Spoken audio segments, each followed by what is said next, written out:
अध्यात्म उपनिषद के 17 स्वाध्याय के अंदर आप सभी का स्वागत है।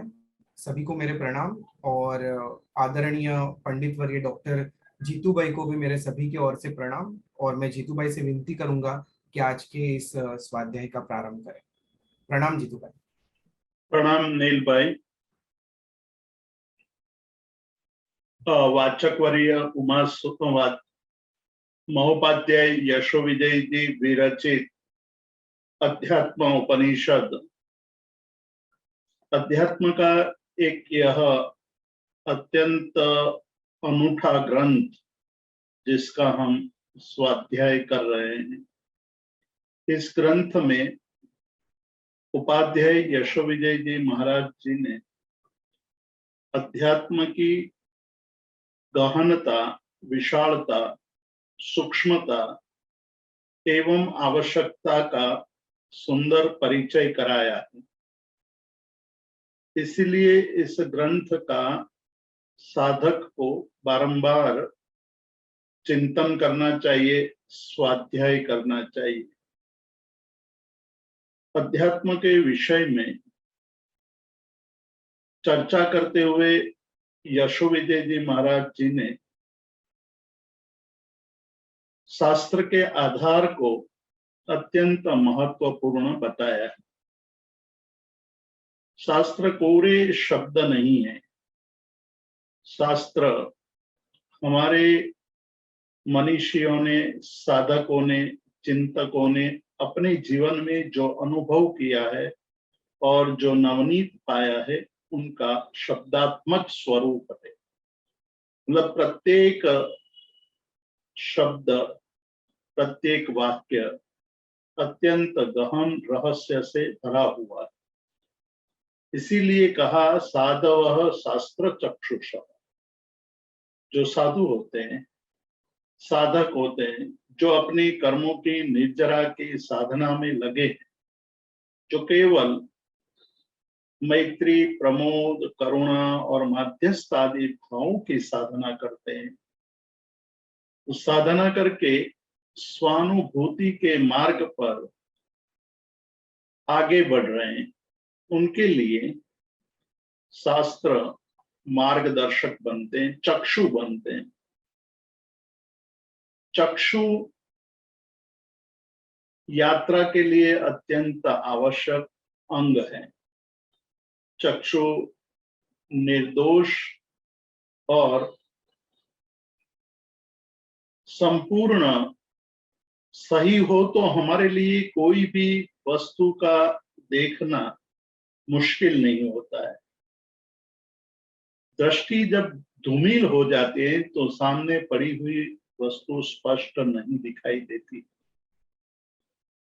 शास्त्र के लिए चक्षु है, साधक के लिए, साधुओं के लिए चक्षु है शास्त्र। और ऐसे शास्त्रों को पढ़ करके, उससे मार्गदर्शन पा करके अपने जीवन का मार्ग प्रशस्त बनाते हैं। इसीलिए शास्त्रों का अध्ययन करना चाहिए। किंतु प्रश्न यह उठता है कि कौन से शास्त्रों का अध्ययन करना चाहिए। बहुत सारे शास्त्र हैं, बहुत सारे ग्रंथ हैं, इतने सारे ग्रंथ हैं कि मनुष्य जीवन बहुत ही अल्प मालूम होता है। मतलब पूरे शास्त्र को पढ़ने के लिए एक जीवन पर्याप्त नहीं है। बहुत सारे जन्म भी पर्याप्त नहीं हो पाते हैं। इतने सारे शास्त्रों की रचना हुई है, तो क्या करना चाहिए, कैसे जीवन को शास्त्रों के द्वारा मार्गदर्शन पा करके आगे ले जा सके। इस प्रश्न के जवाब में उन्होंने सुवर्ण की तरह शास्त्रों की परीक्षा करनी चाहिए, इस बात पर खूब जोर देते हुए ये कहा कि प्रत्येक शास्त्र पढ़ने से पहले उसकी सुवर्ण की तरह परीक्षा करनी चाहिए। सुवर्ण मूल्यवान है। सुवर्ण हमारे जीवन को सुशोभित करता है और दुख के दिनों में हमारे लिए आधार भी बनता है कि जब हमारे पास धन नहीं रहता है, हम कहीं ऐसी विकट परिस्थिति में फंस जाते हैं तो उस समय हमारे पास रहा हुआ सुवर्ण ही हमारे दुख के दिनों को दूर करने में निमित्त बन जाते हैं। अतः सुवर्ण का संग्रह करना चाहिए, किंतु सुवर्ण खरीदते वक्त, संग्रह करने के लिए जब आप खरीदने जाते हैं उस वक्त उसकी परीक्षा करके ही सुवर्ण खरीदना चाहिए। क्योंकि बाजार में सुवर्ण के नाम पर बहुत सारे लोग आपको ठग लेने के लिए तैयार होते हैं। अतः उसके ताप, कष, छेद और ताप, इन 3 तरह की परीक्षा करके ही सुवर्ण को ग्रहण करना चाहिए, खरीदना चाहिए। कष, छेद, ताप परीक्षण के बारे में हमने काफी गहन चिंतन किया है। अभी हम ताप परीक्षण के बारे में चिंतन कर रहे हैं। शास्त्र के कष, छेद और ताप परीक्षण में ताप परीक्षण का चिंतन कर रहे हैं कि ताप परीक्षण करके ही हमें शास्त्र का अध्ययन करना चाहिए, जिससे हम जो शास्त्र का अध्ययन करना चाहते हैं उस शास्त्र से हमें संपूर्ण बोध प्राप्त हो सके, निर्मल बोध प्राप्त हो सके और अपने जीवन को आगे ले जाने के लिए हम सक्षम बने। ताप परीक्षण सबसे महत्वपूर्ण परीक्षा है। सुवर्ण को जब अग्नि में तपाया जाता है तो सुवर्ण की सारी अशुद्धियां जलकर नष्ट हो जाती है, उसमें मिश्रित अन्य धातु अलग हो जाती है, सुवर्ण अलग हो जाता है। उसी तरह ताप शुद्ध बुद्धि से शास्त्र का परीक्षण करने पर शास्त्र में कहीं कभी कोई मिलावट होती है, कोई गलत बात लिखी गई होती है, तो उसको हम समझ लेते हैं, उसको दूर कर सकते हैं, अलग कर सकते हैं। वैसे तो वितराग परमात्मा के द्वारा कहे गए और गणधर भगवंतों के द्वारा रचित शास्त्रों में इस प्रकार की समस्या का संभव नहीं है। तथापि जो लोग शास्त्रों के बारे में और वितराग परमात्मा के बारे में संपूर्ण ज्ञान नहीं रखते हैं, जिनको पता नहीं है कि वितराग किसको कहा जाता है, वितराग में वितरागता क्या है, वितराग कब वितराग बनते हैं, राग का संपूर्ण क्षय हो जाए, उसके द्वारा द्वेष का भी संपूर्ण क्षय हो जाता है। मतलब राग और द्वेष जब संपूर्ण रूप से नष्ट हो जाते हैं तब बाकी के 3 घाती कर्म का भी क्षय हो जाता है। ज्ञानावरणीय, दर्शनावरणीय और अंतराय कर्म का क्षय हो जाता है। अब आत्मा का विशुद्ध स्वरूप प्रकट हो जाता है। आत्मा के विशुद्ध स्वरूप में अनंत ज्ञान, अनंत दर्शन, अनंत सुख और अनंत वीर्य का अनुभव होने लगता है। आज हमारी आत्मा पर कर्मों के आवरण लगे हुए हैं। मोहनीय कर्म अडिंगा लगाकर बैठा है। वो तो ये कह रहा है कि आप चाहे कितना भी प्रयत्न करो, मैं जाने वाला नहीं। कर्म राजा उसको बल देता है और हम ये मोह के अंदर फंस करके मोहनीय कर्म को नष्ट करने की प्रक्रिया में शिथिल हो जाते हैं। एक तरफ मोहनीय कर्म को जीतने की प्रक्रिया चलती है, दूसरी तरफ मोहनीय कर्म का जो बंधन है वो इतना तीव्र रूप से बंधा हुआ है कि हमें कहीं ना कहीं राग और द्वेष उत्पन्न हो जाते हैं और उसके कारण हम मोहनीय कर्म के बंधनों से मुक्त नहीं हो पाते। ऐसी स्थिति में हमें शास्त्रों की ताप शुद्धि परीक्षण करके ही, उसकी परीक्षा करके ही उसके सिद्धांतों का चिंतन करके आचरण करना चाहिए। तो बात मूलतः वहां आकर अटकती है कि जिनको वितरागता का अनुभव नहीं है, वितरागता का बोध नहीं है, वितराग किससे कहते हैं वो समझ नहीं है, वो वितराग के वचन में भी दोष खोजने की कोशिश करते हैं।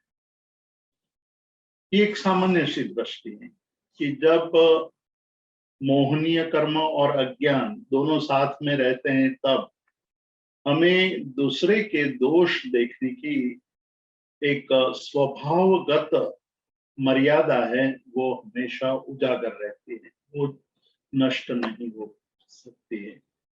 तो उसके कारण परमात्मा के वचनों के प्रति हमें शंका होती है, वितराग के वचन के प्रति भी संशय पैदा हो जाता है, और उनके बताए हुए सिद्धांत में भी हमें दोष दिखाई देने लगते हैं।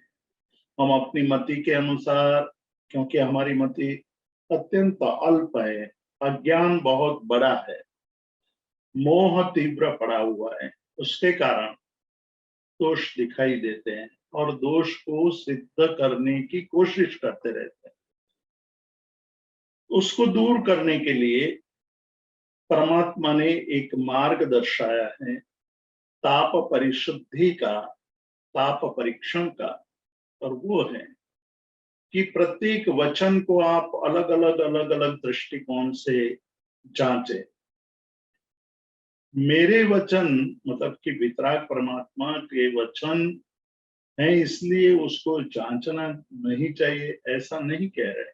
वो कह रहे हैं कि अलग अलग दृष्टिकोण से उसका परीक्षण कीजिए, और उस परीक्षण में यदि शुद्ध खरे उतरते हैं तो आप उसका स्वीकार कीजिए। ये सबसे बड़ी चुनौती आपको केवल जैन दर्शन में ही देखने को मिलती है। अन्य दर्शनों में ये कहा जाता है कि हमारे वचन पर शंका नहीं करें, हम जो कहते हैं वो मान लीजिए, हमारी बात ही सही है, हम ही श्रेष्ठ हैं, हमारे सिवाय और कोई श्रेष्ठ हो नहीं सकते। क्या कहते हैं कि आप किसी भी व्यक्ति को मानो, किसी भी तीर्थ या धर्म संस्थापक की बात को मानो, हमें कोई आपत्ति नहीं यदि वो स्यादवाद, अनेकांतवाद और नयवाद से शुद्ध खरे उतरते हैं तो उनके वचन का स्वीकार करिए आप, उसमें कोई दोष नहीं है, लेकिन परीक्षण करने के पश्चात ही उसका स्वीकार करना चाहिए। अन्य दर्शन जहां एकांतवाद की बात करते हैं, जैन दर्शन अनेकांतवाद की बात करता है। अनेकांत एक सिद्धांत है, एकांत एक सिद्धांत है। एकांत मतलब एक ही बात को सही मानना, बाकी सभी बातों को गलत मानना। एक ही धर्म को सही मानना, बाकी धर्म का अर्थ है यहाँ उसके लक्षण को, एक ही लक्षण को सही मानना, बाकी सभी लक्षण को गलत मानना। मतलब कोई धर्म ये कहता है कि केवल श्रद्धा ही सर्वश्रेष्ठ है, श्रद्धा से ही मुक्ति हो जाएगी, ज्ञान की आवश्यकता नहीं है, चारित्र की आवश्यकता नहीं है, किसी की आवश्यकता नहीं है, वो एकांतवादी हो गए। कोई कहता है कि केवल मात्र ज्ञान की ही प्राधान्यता है, दर्शन की आवश्यकता नहीं है, चारित्र की आवश्यकता नहीं है, ज्ञान हो गया बाकी सब कुछ आ जाएगा। कोई कहते हैं कि ज्ञान और श्रद्धा की आवश्यकता नहीं है, भक्ति की भी आवश्यकता नहीं है, आप आचरण करो, बस आचरण करते जाओ, मुक्ति मिल जाएगी, बाकी सब गलत है, ऐसा कहते हैं। जैन दर्शन कहता है कि ज्ञान की भी आवश्यकता है, दर्शन यानी श्रद्धा की भी आवश्यकता है, और चारित्र मतलब आचरण की भी आवश्यकता है। सभी की अलग अलग दृष्टिकोण से आवश्यकता है, और तीनों मिल जाते हैं तब मोक्ष का मार्ग बनता है। यही जैन दर्शन की विशेषता है कि अलग अलग दृष्टिकोण से आप सोचेंगे तो वस्तु अलग अलग दिखाई देगी। आप जितना गहन चिंतन करते जाएंगे आपका अज्ञान नष्ट होता जाएगा, मोह नष्ट होता जाएगा। अज्ञान और मोह के नष्ट हो जाने पर वस्तु का यथार्थ स्वरूप आपको दिखाई देने लगेगा। यही सम्यक दृष्टि है। उसके लिए नयवाद और अनेकांतवाद, यानी नय का सिद्धांत और अनेकांत का सिद्धांत जैन दर्शन ने बताया। नय का अर्थ है, जो हमने पिछले स्वाध्यायों में थोड़ा बहुत चिंतन किया, कि नय अर्थात व्यक्ति का दृष्टिकोण, ज्ञातुर अभिप्राय, व्यक्ति का अभिप्राय, मैं जैसा मानता हूं उसका कथन करना, वो नय है। लेकिन वो नय सुनय कब है और दुर्नय कब बन जाता है? कोई कहे कि मैं नयवादी तो हूं, लेकिन मैं दूसरे के दृष्टिकोण का स्वीकार नहीं करता हूं, तो वो दुर्नयवादी है। उसका नय दुर्नय हो जाता है, दूषित हो जाता है। लेकिन कोई ये कहे कि मैं अपनी जगह पर सही हूं, दूसरा दूसरी जगह पर भी सही हो सकता है और मैं उसका स्वीकार भी करता हूं। शायद मैं उस जगह से वस्तु को देखूंगा तो मुझे वैसे ही दिखाई देगी जो सामने वाला व्यक्ति जैसा देख रहा है वैसा ही मुझे दिखाई देगा। तो वो नयवाद है, वो नय का सिद्धांत है। अपने मत का स्वीकार करते हुए अन्य के मतों को गौण रूप से स्वीकार करना ही सुनयवादी। मतलब मैं सही हूं, आप भी सही हो सकते हैं, अलग अलग दृष्टिकोण से। एक दृष्टिकोण से एक ही जगह पर बैठ करके दोनों अलग अलग नहीं हो सकते हैं, क्योंकि एक जगह से देखने पर वस्तु वैसी ही दिखाई देगी, जैसी मुझे दिखाई देती है वैसे आपको भी दिखाई देगी। लेकिन अलग अलग एंगल से देखने पर एक ही वस्तु भिन्न भिन्न भी दिखाई देगी। तो यहाँ एक नए का सिद्धांत हुआ, दूसरा अनेकांत का सिद्धांत है। अनेकांत का मतलब है वस्तु अनंत धर्मात्मक है, वस्तु में अनंत गुण धर्म रहे, विरोधी गुण धर्म भी एक साथ रहते हैं। यही दूसरों को संशय में डालने वाला सिद्धांत बन जाता है, क्योंकि इस सिद्धांत का सही स्वरूप नहीं समझने के कारण कोई कहे कि वस्तु छोटी भी है, कोई बड़ी भी है, एक ही समय दो विरोधी धर्म एक साथ रहे हुए हैं, ये कहना जो स्यादवाद और अनेकांतवाद के सिद्धांत को सही रूप में, सही ढंग में समझा नहीं है, उसके लिए ये बहुत बड़ा प्रश्न हो जाएगा। लेकिन आप देख सकते हैं कि आपके पास एक पेंसिल का टुकड़ा है, वो पेंसिल का टुकड़ा अन्य बड़ी पेंसिल की अपेक्षा छोटा है और अन्य छोटी पेंसिल के टुकड़े की अपेक्षा वो बड़ा है।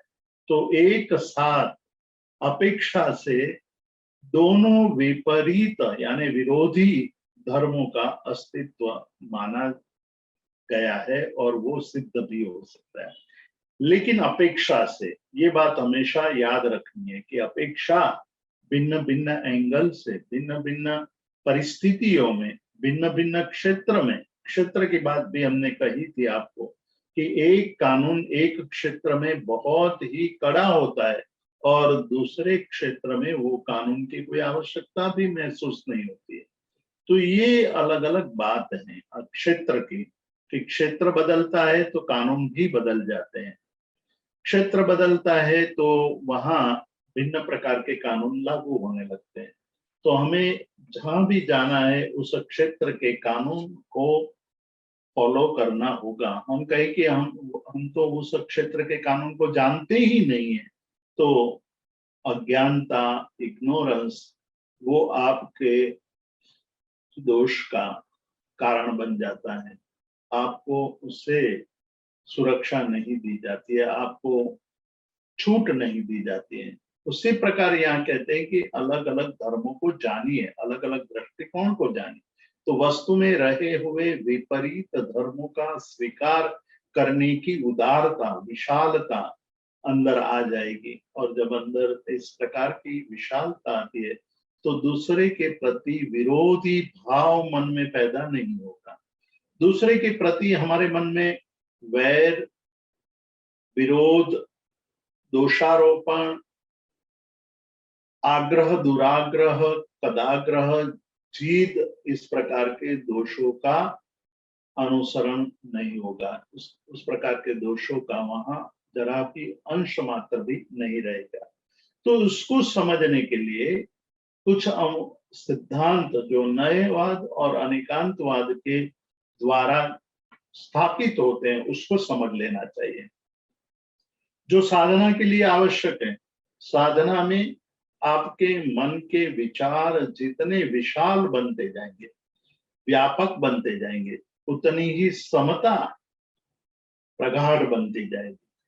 संकुचितता में समता रह नहीं पाती है। जहां संकुचितता है वहां समता का रहना मुश्किल हो जाता है। इसलिए आवश्यकता ये है कि हम अपने मन को विशाल बनाएं। मन की विशालता अनेकांतवाद से आती है। अनेकांतवाद का सिद्धांत में यह सिखाता है कि प्रत्येक वस्तु में अनंत धर्म है और एक ही वस्तु में विरोधी अलग अलग धर्म भी एक साथ रहते हैं। व्यक्ति जब कथन करता है तो एक नए के द्वारा कथन करता है, तो नए एकांत बुद्धि होते हुए भी उसके द्वारा अनेकांत को कोई बाध नहीं आता है। यह बहुत ही महत्व का सिद्धांत इसलिए बन जाता है कि नएवादी अपने मत को सही मानते हुए दूसरे के मतों को भी सही मानने की क्षमता धराता है। उसके मन के अंदर भी दूसरे के मत को सही मानने की जो क्षमता है, उसके कारण उसको दूसरे के प्रति कोई फरियाद नहीं होती है, कोई दोषारोपण नहीं होता है। नई एकांत बुद्धि समग्रतया प्रमाणभूत नहीं है।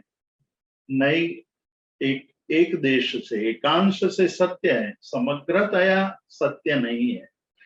एक देश से, एक अंश से, एक धर्म से प्रमाणभूत है। लेकिन अनेक धर्म, अनेक देश और अनेक अंश से सही होने का दावा नएवादी कभी नहीं करता है। वो कहता है कि मैं ये मानता हूं, शायद मैं गलत भी हो सकता हूं, मैं यह मानता हूं और आप जो मानते हैं वो भी सही हो सकता है। मेरी बात सही है, आपकी बात भी सही हो सकती है। मैं उस पर विचार करूंगा, आप मेरे दृष्टिकोण से वस्तु के स्वरूप को समझने की कोशिश कीजिए। इस प्रकार से वो विवाद से हमेशा बचता रहेगा। नयों में अपेक्षा भेद से, भिन्न भिन्न अपेक्षा से भिन्न भिन्न धर्म का अस्तित्व है। इसलिए शाद्वाद या अनेकांतवाद पर जो आरोप लगाए गए हैं, अन्य मतावलंबियों ने अलग अलग आरोप लगाए हैं कि अनेकांतवाद तो अनिश्चितवादी है। कोई ये कहे कि ये लंबा भी है, ये छोटा भी है। कोई यह कहे कि ये ठंडा भी है और यह गर्म भी है। कोई यह कहे कि ये मीठा भी है और मीठा नहीं भी है। तो वस्तु का निर्णय नहीं हो पाएगा। ऐसी स्थिति में हम क्या कर पाएंगे? अनिश्चितता की स्थिति में हम तत्वबोध नहीं कर सकते हैं। ऐसा अनिश्चितता, अनिर्णायकता, शाद्वाद पर एक आरोप लगाया गया है कि वो अनिर्णितवाद है, अनियतवाद है, अनिश्चयवाद है, उसमें निश्चय नहीं है। यह जो आरोप लगाया गया है, यह आरोप शाद्वाद की समझ न होने के कारण, शाद्वाद का रहस्य न समझने के कारण अन्य लोगों ने इस प्रकार के आरोप लगाए हैं। उपाध्याय यशोविदय जी ने बहुत लंबी चर्चा की है, दार्शनिक चर्चा की है, और वो चर्चा हम उस चर्चा को यहाँ नहीं लेंगे क्योंकि पूरी दार्शनिक चर्चा है, गहन चिंतन है और वो अभी हमारे लिए आवश्यक नहीं है। इसलिए उस चर्चा को मैं छोड़ दूंगा, लेकिन आप लोगों को कभी अवसर मिले तो वो पूरी चर्चा, पूरा जो अंश है वो स्वाध्याय करने जैसा है। लेकिन उसके लिए सज्जता चाहिए। अभी हमारा लक्ष्य अध्यात्म है, दार्शनिक चर्चा नहीं है। इसलिए दार्शनिक चर्चा को यहाँ मैं गौण करता हुआ आगे बढ़ूंगा, परंतु उसका रहस्य या उसका सार आपके सामने प्रस्तुत कर दूंगा, जिससे आपको इस अध्यात्म उपनिषद में स्यादवाद की महत्ता का जो स्थापन किया गया है उसका आपको बोध रहेगा। महोपाध्याय यशोविजय जी कह रहे हैं कि कोई भी दर्शन ऐसा नहीं है जिन्होंने एक या दूसरे ढंग से अनेकांतवाद का आश्रय न लिया, क्योंकि अनेकांतवाद के आश्रय के बिना उनके खुद के धर्म के तत्वज्ञान को, खुद के तत्वज्ञान की स्थापना नहीं हो सकती है। अनेक दृष्टांत दिए हैं। बौद्ध दर्शन जब ये बात करता है कि सभी कुछ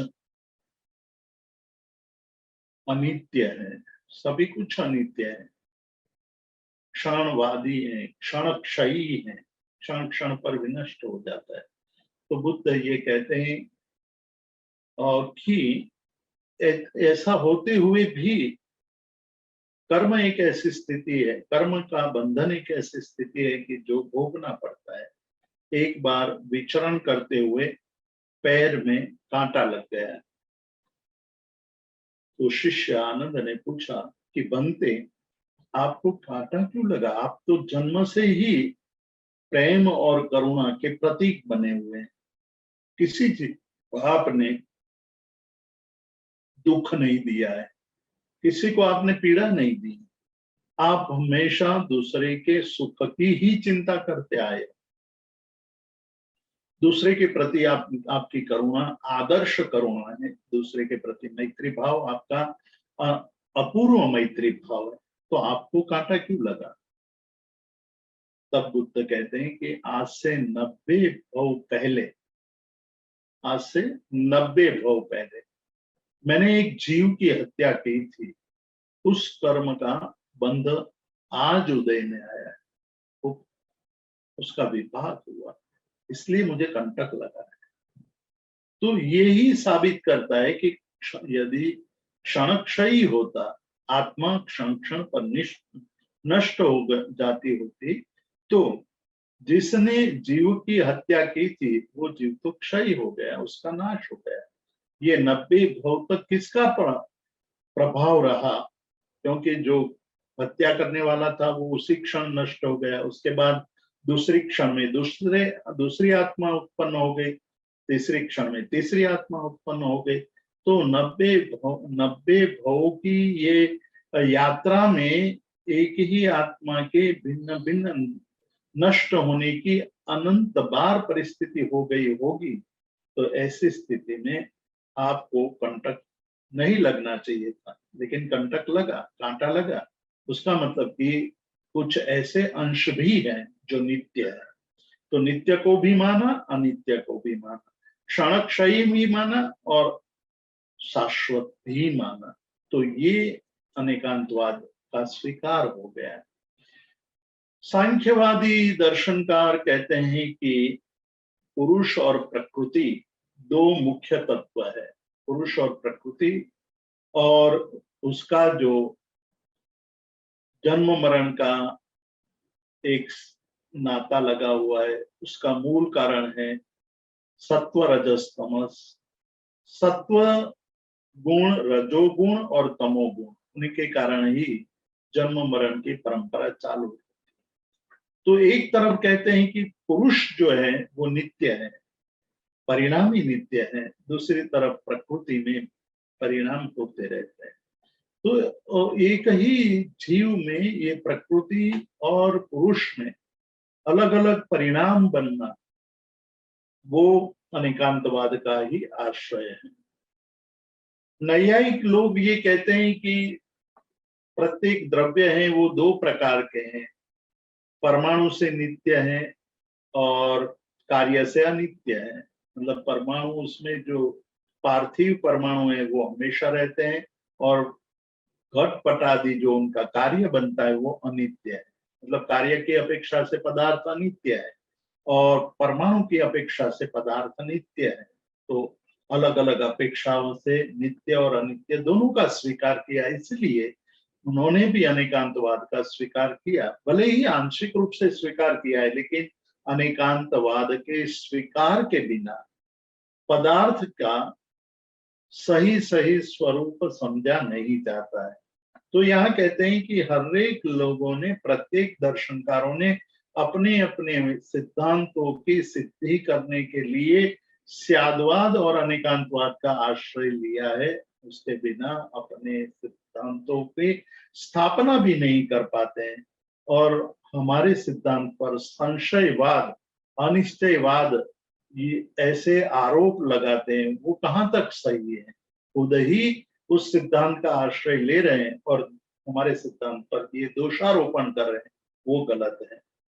अनंत धर्म वाली वस्तु है, उसमें परस्पर विरोधी धर्म स्वीकार किया है, लेकिन अपेक्षा भेद से, भिन्न भिन्न अपेक्षा से हमने वस्तु में विरोधी धर्म को स्वीकार किया है।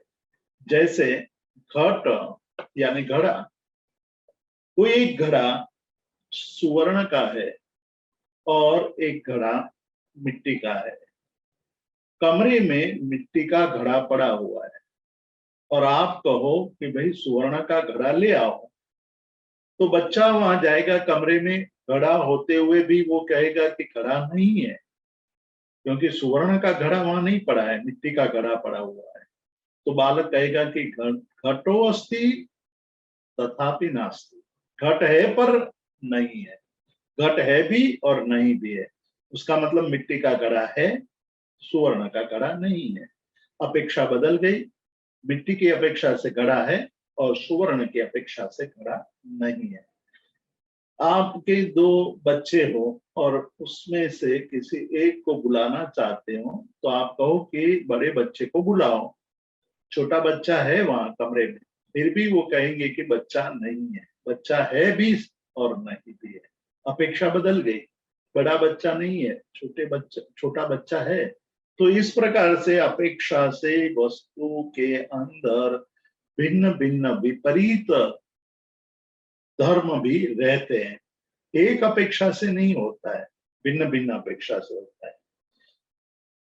तीसरी और महत्व की बात बताते हुए कहते हैं कि वस्तु में, कोई भी पदार्थ में जिस प्रकार से अस्तित्व रूपी धर्मों का बोध होता है, उसी प्रकार नास्तित्व रूपी धर्म के बोध के बिना वस्तु का सही बोध नहीं हो सकता है।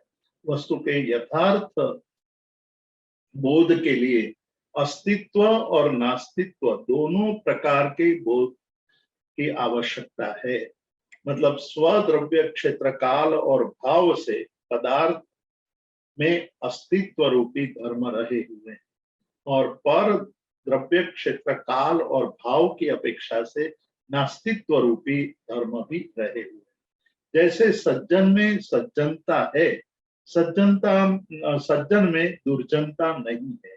तो एक ही व्यक्ति में अपेक्षा भेद से सत और असत दोनों की वहां उपस्थिति दिखाई देती है, लेकिन अपेक्षा भेद से। तो ये भी हमें ध्यान रखना है कि सत रूपी धर्म और असत रूपी धर्म दोनों का बोध होना आवश्यक है। और एक बात, अन्य जो दोष लगाए गए हैं, अनवस्था, अन्योन्याश्रय आदि दोषों का भी अनेकांतवाद में कोई स्थान नहीं है, जब आप अनेकांतवाद का स्वरूप सही रूप से, सही ढंग से समझने लगेंगे तब। इसीलिए आचार्य हरिभद्र सूरी ने जब पहली बार याकिनी महत्तरा साध्वी को मिले, उसके पहले आचार्य हरिभद्र सूरी यही मानते रहे कि मेरे जैसा ज्ञानी कोई नहीं है, और जैन धर्म के परम द्वेषी थे। वो कहते थे कि एक संकरी गली से मैं पसार हो रहा हूं और उस समय पागल हाथी लोगों को कुचलता हुआ वहां से पसार हो रहा हूं। बचने के लिए केवल एक ही मार्ग बचा हो, जिनालय में जाने से। जिन मंदिर में मैं चला जाऊं तो मैं बच सकता हूं। ऐसी स्थिति में भी मैं कभी भी जिन मंदिर में जाकर के अपने प्राणों की रक्षा नहीं करूंगा। उसके बजाय मैं हाथी के पैरों के नीचे कुचल कर मर जाना पसंद करूंगा। इतनी बड़ी अहंकार की स्थिति। किंतु जब शास्त्रों का अध्ययन किया, धर्म का सही स्वरूप जाना, तब उन्होंने ही कहा कि हे नाथ, हे परमात्मा, यदि आप नहीं मिले होते तो अनाथ ऐसे मेरी क्या स्थिति हुई होती, मेरी क्या स्थिति हो जाती। मैं कहां कहां भटकता हुआ इस संसार में दुख झेलता रहता। तो ये बात है, एक जीव जब सम्यक रूप से धर्म का बोध पा लेता है, शास्त्र का अध्ययन करता है, तत्व का बोध हो जाता है, तब उनके रहस्य को समझने लगता है। तो आचार्य हरिभद्र सूरी ने अनेकांत जय पताका नाम का ग्रंथ लिख दिया, जिसमें वस्तु के अनंत धर्मात्मकता की सिद्धि अलग अलग दृष्टिकोण से की है। तो ये बड़ी महत्वपूर्ण बात है। और उपाध्याय यशो विजय जी यहाँ कहते हैं कि शास्त्र के अंदर अनेकांतवाद की चर्चा इसलिए आवश्यक है कि हमारी बुद्धि, हमारी मति, हमारी समझ विशाल होनी चाहिए। केवल विशालता का भी मतलब नहीं है, माध्यस्थ भाव होना चाहिए। माध्यस्थ भाव का मतलब है कि सभी में जो सत्य है उस सत्य का स्वीकार करना, और जहां जहां असत्य है उसका अस्वीकार करना। इसलिए कहते हैं कि नित्या नित्यादि, ये 60वां श्लोक है, 60 नंबर का श्लोक है, और 194 पेज पर है ये। तो उस पर ये उपाध्याय यशोविजय जी कहते हैं कि वस्तु को अनंत धर्मात्मकता मानने पर हमारी जो मति है वो विशेष हो जाती है, विशेष बुद्धिवाद, और अनेकांत दृष्टि से ही उत्कृष्ट मध्यस्थ भाव प्राप्त होता है। बहुत बड़ी बात कहते हैं कि तदृष्टि वही माध्यस्थम गरिष्ठम उपपद्यते।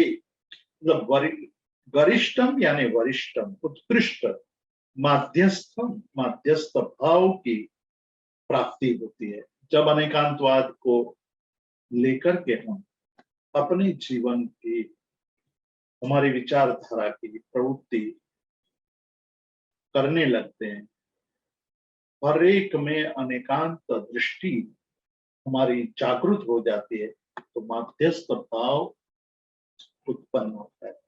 फिर हमारे हम दृष्टि में कोई दोषी दिखाई नहीं देगा। आज हम दोष देख रहे हैं, दोष दृष्टि है हमारी, क्योंकि हम मध्यस्थ भाव धारण नहीं करते। इसलिए परमात्मा ने एक बहुत ही सुंदर बात कही है कि दोष खराब है, दोषी खराब नहीं। दोष का आचरण करने वाला खराब नहीं, पाप खराब है, पापी खराब नहीं है। क्योंकि समय और संजोग के अनुसार जीव कार्य करता है।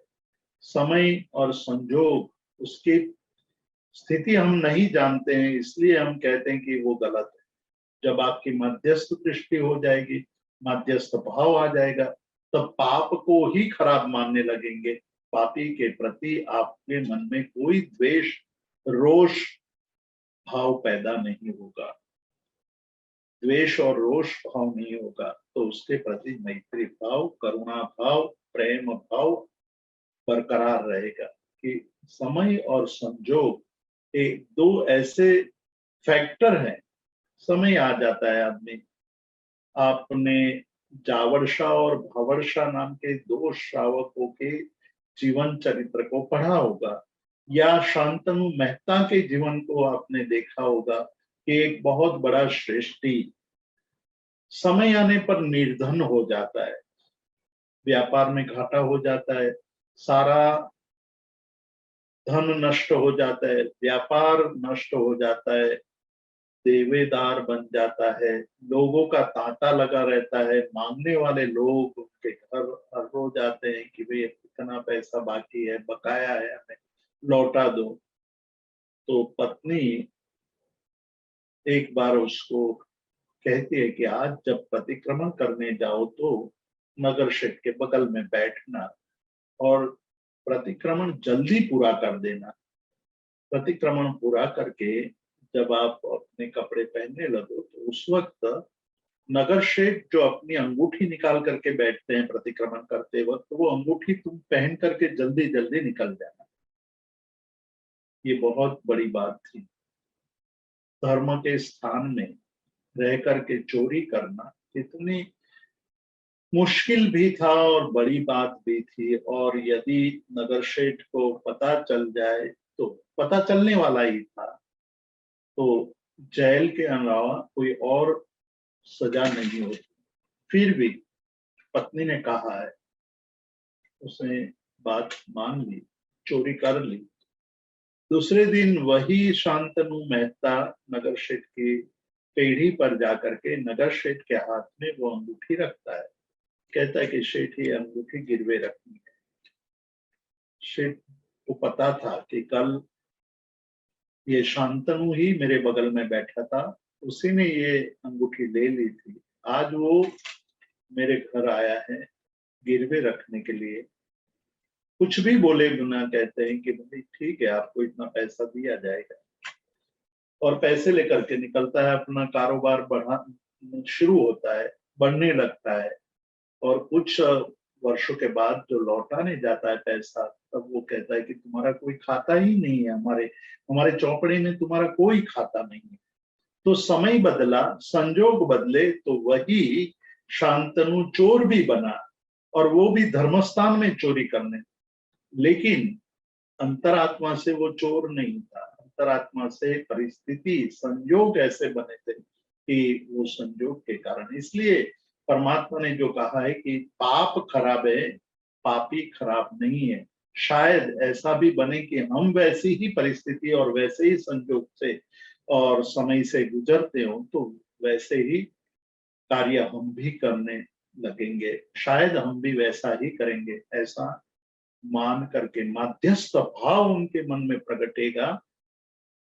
वो नगरशेठ के मन में ये भाव आया था कि मैं ही मूर्ख हूं, मैं ही अ, अपने धन के मद में सोया हुआ हूं। मैंने अपने साधर्मिकों की स्थिति का ख्याल न रखा, जिसके कारण एक मेरे साधर्मिक भाई को चोरी करने का समय आया। तो ये कब आता है मन में, ऐसी भावना कब आती है? जब हमारे चित्त में अनेकांतवाद के संस्कार दृढ़ बने हुए हो। स्यादवाद को, अनेकांतवाद को पूर्ण रूप से, संपूर्ण रूप से हमारे प्रत्येक विचार के अंदर यदि वो घुल मिल जाता है, तो मध्यस्थ भाव आपो-आप प्रकट होने लगता है। और मध्यस्थ भाव से ही मैत्री भाव और करुणा भाव झलकता है। तो मैत्री भाव और करुणा भाव उसी से उत्पन्न होता है। आगे शुरुआत में ही उपाध्याय यशो विजय जी ने व्यवहार दृष्टि से, व्यवहारने की अपेक्षा से अध्यात्म की व्याख्या करते हुए कहा है कि जिसका चित्त निर्मल है, जिसके चित्त में मैत्री आदि भाव है, जिसके चित्त में मैत्री, प्रमोद, करुणा और मध्यस्थ भाव है, वही आध्यात्मिक है। यदि मैत्री भाव, करुणा भाव, मध्यस्थ भाव और प्रमोद भाव नहीं है, तो आध्यात्मिकता नहीं है। ये भावना कैसे कैसे प्रकट होती है, उसके लिए ये सुंदर बात यहाँ कही है। ऐसा करने से एक दूसरी बात करते हैं 61वें श्लोक में। वो कहते हैं कि यस्य सर्वेषु समता नयेषु तनयेषु इव। एक पिता के 7 पुत्र हैं, सातों पुत्र के प्रति पिता का समभाव होता है, समता होती है। मतलब कोई पुत्र, एक पुत्र बहुत बड़ा बलवान होता है, एक पुत्र निर्बल होता है, दुर्बल होता है, छोटी छोटी बातों में रोग उसको सताता है। एक पुत्र बुद्धिमान है, एक पुत्र मूर्ख है, एक पुत्र बहुत ही चतुर है और एक पुत्र शठ है। फिर भी पिता अपने सभी पुत्रों के प्रति समान भाव रखते हैं। ये नहीं कहते हैं कि ये बीमार ही रहता है, जाओ उसको कहीं छोड़कर चले आओ, उसको कहीं कूड़े में डाल दो, ऐसा कभी नहीं सोचते। आपने सैनिक का दृष्टांत देखा होगा कि कोणी का जब जन्म हुआ था तब माता को ये भाव आया था कि इसको जिंदा नहीं रखना चाहिए, क्योंकि जब गर्भ में था, ये कोणी गर्भ में था, तब माता को एक दोहद उत्पन्न हुआ था कि मुझे मेरे पति का मांस खाना है।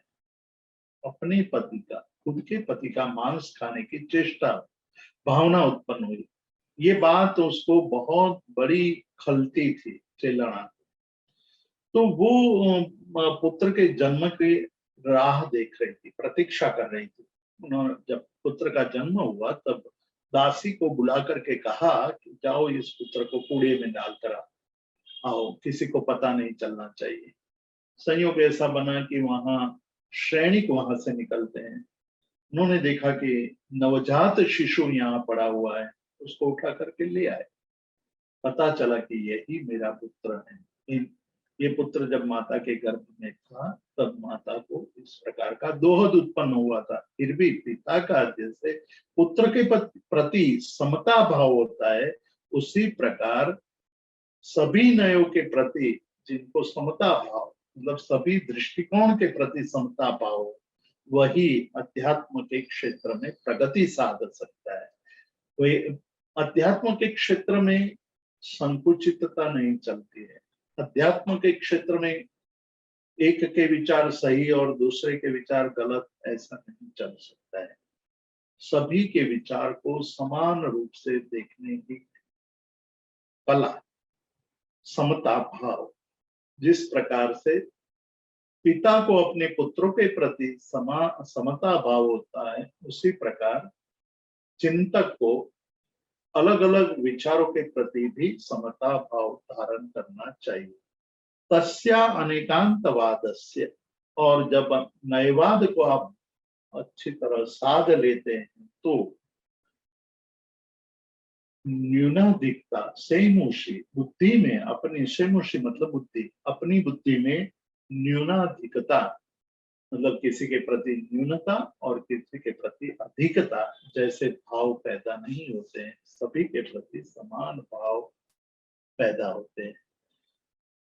नयवाद दृष्टिकोण से जो बात कही जाती है उसमें आंशिक सत्य है, संपूर्ण सत्य नहीं है। और जब आंशिक सत्य को सही मानने लगे और बाकी के अंशों को गलत मानने लगे तो वो काल्पनिक हो जाता है और काल्पनिक चीज का अस्तित्व नहीं होता है। इसलिए जिसके मन के अंदर नयवाद संपूर्ण रूप से अंदर फैल गया है या अंदर उसका रम गया है, घुल मिल गया है, ऐसे व्यक्ति के मन में किसी के प्रति दूषण या किसी के प्रति भूषण का भाव उत्पन्न नहीं होता है। वो हमेशा उदासीन रहता है, मतलब मन में न राग होता है, मन में न द्वेष होता है। मन में उनके कोई वस्तु के प्रति आसक्ति, रति और किसी वस्तु के प्रति अरति, तिरस्कार का भाव नहीं रहता है। रति और अरति का अभाव वहां उनको देखने को मिलता है। तो इस प्रकार से यहाँ महोपाध्याय यशोविजय जी ने अनेकांतवाद और नयवाद के द्वारा हमारी बुद्धि के अंदर जो एक समत्व की भावना पैदा होती है उसका सुंदर विवरण किया है।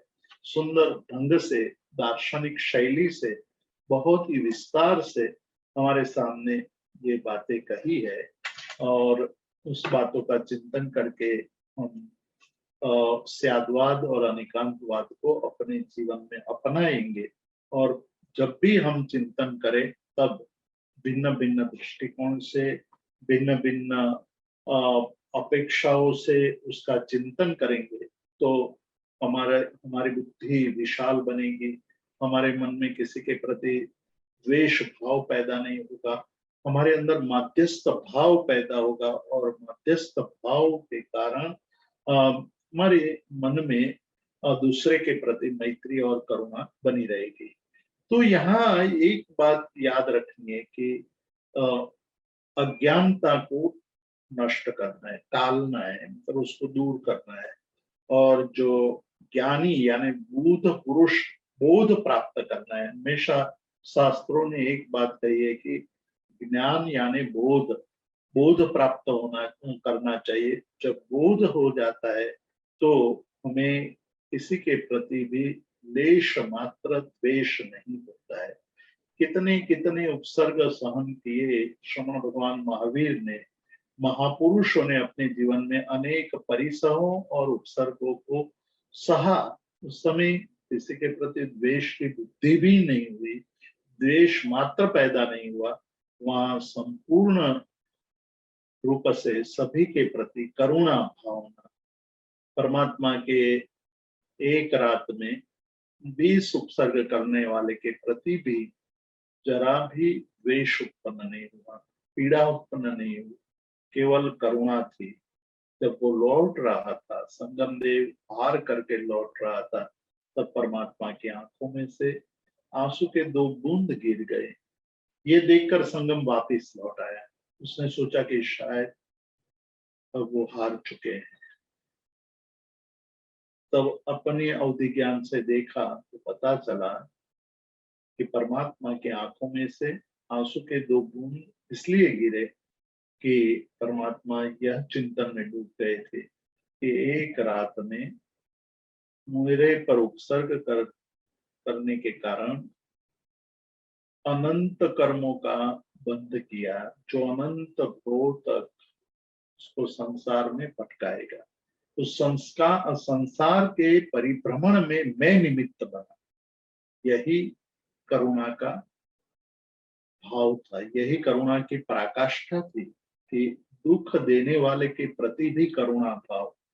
तो ऐसा भाव जब उनके मनोभाव को हम समझे, हमारे अंदर नयवाद, अनेकांतवाद और स्यादवाद का सिद्धांत रम जाए, मतलब घुल मिल जाए, हमारे प्रत्येक विचारों में, हमारे प्रत्येक चिंतन में नयवाद, अनेकांतवाद, स्यादवाद झलकना चाहिए। और जब वो झलकने लगे तो तत्व बुद्धि हो जाती है, तत्व परिणति हो जाती है।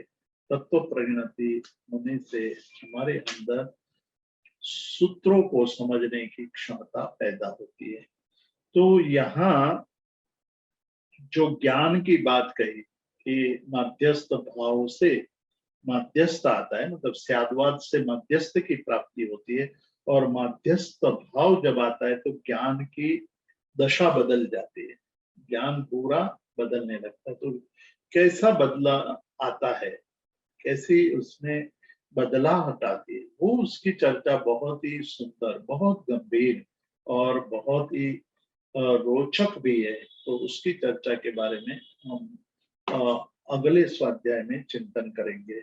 यहाँ आज इतना ही चिंतन करके आज के स्वाध्याय को मैं विराम देता हूँ। बहुत बहुत धन्यवाद जीतू भाई, इतने सुंदर स्वाध्याय कराने के लिए। अगर उपस्थित महानुभाव में से किसी को भी कोई प्रश्न है तो आप हैंड रेज कर सकते हैं। जी महेंद्र भाई, आप प्रश्न पूछ सकते हैं। जितेंद्र भाई प्रणाम। आज के स्वाध्याय में आपने बताया संकुचित मनोव्यापार से क्षमता नहीं रह सकती। तो संकुचित मनोव्यापार का अर्थ एकांतवाद हो सकता है। एकांतवाद। तो एकांतवाद से क्षमता क्यों नहीं रह सकती?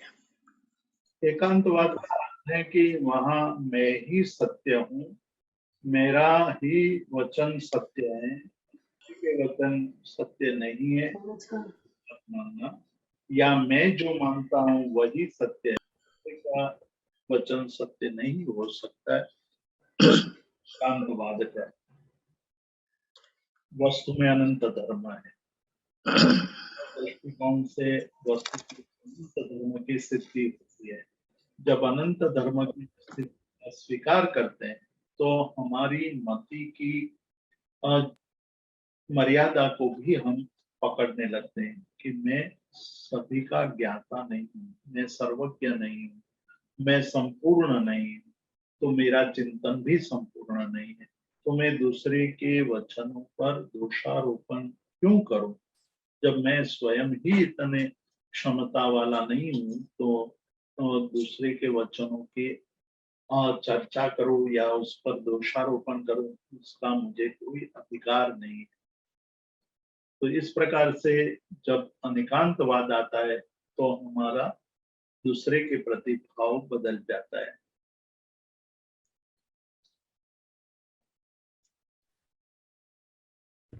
जी महेंद्र भाई, आपको और कोई प्रश्न है? एक प्रश्न है। आभार जितेंद्र भाई। एक दूसरा है कि बोध प्राप्त करना चाहिए। बोध प्राप्त करना, उसका अर्थ संकित प्राप्त करना होता है। बोध और बोधि सामने पर्याय है। बोहि दयानम, ऐसा हम नमुत्थनम सूत्र में बोलते हैं, और लोकस में हम मांगते भी हैं कि बोधि प्राप्त हो। तो बोधि यानी सम्यक दर्शन है। सम्यक दर्शन में आप देखेंगे तो आपको पता चलेगा कि सम्यक दर्शन का अर्थ है कि जो जैसा है वैसा मानना, जो जैसा है वैसा मानना। हमारा जो मानना होता है वो अपूर्ण है। हम जो जैसा है वैसा नहीं मानते हैं, मतलब पदार्थ अनित्य होने पर भी उसको नित्य मान लेते हैं। वस्तु नाशवंत होते हुए भी उसको शाश्वत मान लेते हैं। उसके कारण वस्तु के प्रति राग पैदा होता है, वस्तु के प्रति द्वेष पैदा होता है। हमारी वस्तु के प्रति राग होता है, दूसरे की वस्तु के प्रति द्वेष पैदा होता है। फिर भले ही हमारी वस्तु बहुत ही क्षुद्र हो और दूसरे की वस्तु बहुत ही मूल्यवान हो, तो भी हम कहेंगे कि अरे छोड़ो उनको तो जो अहंकार है अपनी वस्तु के प्रति, उसकी वस्तु में इतना बहुत दम नहीं है, मेरी वस्तु रेयर है, बहुत मूल्यवान है। रेयर वस्तु को स्थापित करके वस्तु की मूल्यता को हम बढ़ाना चाहते हैं। ये सब बातें करते हैं क्योंकि वस्तु के यथार्थ बोध को नहीं जानते। यथार्थ बोध, सही सही बोध, तो बोध का मतलब है वस्तु के स्वरूप को जानना, मानना। हमारा केवल ज्ञान नहीं, पूरा ज्ञान नहीं, इसलिए ज्ञान से कुछ और बड़ी चीज है बोध। ज्ञान में आपके इंफॉर्मेटिव नॉलेज भी हो सकता है, और बोध में आपका वस्तु के स्वरूप के प्रति जो एक अलग प्रकार का दृष्टिकोण पैदा होता है वो है। वही बात अगले स्वाध्याय में देखने वाले हैं कि वस्तु का बोध किस प्रकार का होता है और कैसा होना चाहिए, और जो मध्यस्थ आदि भावों के कारण, अनेकांतवाद आदि के कारण जो एक प्रकार की बुद्धि पैदा होती है वही बोध है। जी जी। जी महेंद्र भाई। आभार जितेंद्र भाई। नील भाई, आपका भी आभार। जी जी। तेजस भाई, आप प्रश्न पूछ सकते हैं। प्रणाम जीतू भाई। अभी आपने जो संगम देव और महावीर स्वामी के बारे में जो बात बताया ना कि उसमें निमित्त महावीर स्वामी बने, तो मुझे वो निमित्त के बारे में प्रश्न है कि ऐसा जब भी हमारा कर्म उदय में आता है तो उसमें निमित्त वो सेम आत्मा ही रहती है या आत्मा बदल सकती है, या यानी कि निमित्त बदल सकता है, सिर्फ वो कर्म का ही सेटलमेंट रहता है? नहीं, बदलता है, कर्म का सेटलमेंट है, लेकिन फिर भी बदलता भी है। कैसी स्थिति में क्या है उसका मैं सीधा दृष्टांत आपको, सीधी स्थिति बताता हूँ कि कब बदल जाएगा। कि मैंने किसी आत्मा के साथ, किसी व्यक्ति के साथ आज एक कर्मबंध किया है, और वो कर्मबंध भविष्य में उदय में आएगा, तब मोटे तौर पर वही व्यक्ति निमित्त बनेगी, मतलब हमारे कर्म के फल भोगने के वक्त। लेकिन यदि सामने वाला जो व्यक्ति है वो 2 जन्म के बाद उसका मोक्ष हो गया, और मेरा जो कर्म का उदय वो 4 जन्म के बाद होने वाला हो, तो 4 जन्म के बाद चौथे भव में वो सामने वाला पात्र तो मोक्ष में चला गया है, तो उदय आएगा तब कैसे आएगा? तो कोई ना कोई तो निमित्त बनेगा, और वो निमित्त कुछ और भी हो सकता है। जैसे मैंने आज गौतम बुद्ध का दृष्टांत दिया कि उन्होंने एक प्राणी की हत्या की थी, तो वो प्राणी तो रहा नहीं, वहां निमित्त तो वो बनना चाहिए था, लेकिन बना नहीं। लेकिन कर्म उदय में आया, 90 भवों के बाद उदय में आया, तो कांटा लगने के रूप में आया, तो निमित्त बदल गया। क्योंकि उस समय वही जीव सामने रहे, ये सामान्य नियम है। लेकिन विशेष संजोगों में वो नहीं भी रहता है, लेकिन कर्म फल भोगने की स्थिति उत्पन्न होती है, तो उस समय कोई और चीज निमित्त बनती है। तो अभी इसमें क्लेरिफिकेशन के दौर पे अगर मैं आपको पूछूं जीतू भाई, कि अगर सामने वाली जो आत्मा है अगर उसका मोक्ष नहीं हुआ है, तो ज्यादातर वही होगा ना, या ऑलवेज वही होगा कि जब कर्म उदय में आता है तब सेटलमेंट वही आत्मा के साथ होगी? इसीलिए आप देखिए ना, नेमिनाथ भगवान का और राजुल के भवों की परंपरा देख लीजिए, आप समराइच कहा में जो भव परंपरा है वो देख लीजिए, आप अन्य अनेक दृष्टांत हैं जिसमें वही के वही जीव परस्पर जो द्वेष भाव होता है या मैत्री भाव होता है, वो कई बहुत तक चालू रहता है। तो अच्छा, ये तो सामान्य नियम है, अच्छा, विश्व परिस्थिति में बदल भी जाता है। अच्छा। थैंक यू, खूब खूब धन्यवाद जीतू भाई। जी दुष्यंत भाई, आप प्रश्न पूछ सकते हैं। તો ભાઈ પ્રણામ. अजय प्रणाम। હવે આજ પ્રશ્નના સંદર્ભમાં મારે કોઈની સાથે વેર છે અને મેં જ્યારે એનો કોઈ પણ बदला लिया गया और मैंने उसको कुछ भी रिएक्ट नहीं किया, तो मेरी बुक्स ऑफ अकाउंट्स में तो वो कर्म निकल गया। उसके बुक्स ऑफ अकाउंट में तो कर्म का बंधन हुआ, तो उस समय तो फिर वो परंपरा नहीं चलेगी ना, क्योंकि मैंने तो भगवान महावीर और दूसरे भी उदाहरण में अगर किसी ने समता पूर्वक वो कर्म को भोग लिया और रिएक्ट नहीं किया, तो उसकी बुक्स ऑफ अकाउंट में तो वो क्लियर हो गया, फिर तो वो सामने वाले के अकाउंट में जाएगा ना कि उसके कर्म बंधन हो गया, तो फिर वो तो दूसरी तरीके से वो भुगतना पड़ेगा ना उसको, दूसरे तरीके से, क्योंकि सेम आदमी तो उसको रिएक्ट नहीं करेगा। नहीं, 2-3 बातें यहाँ याद रखनी है।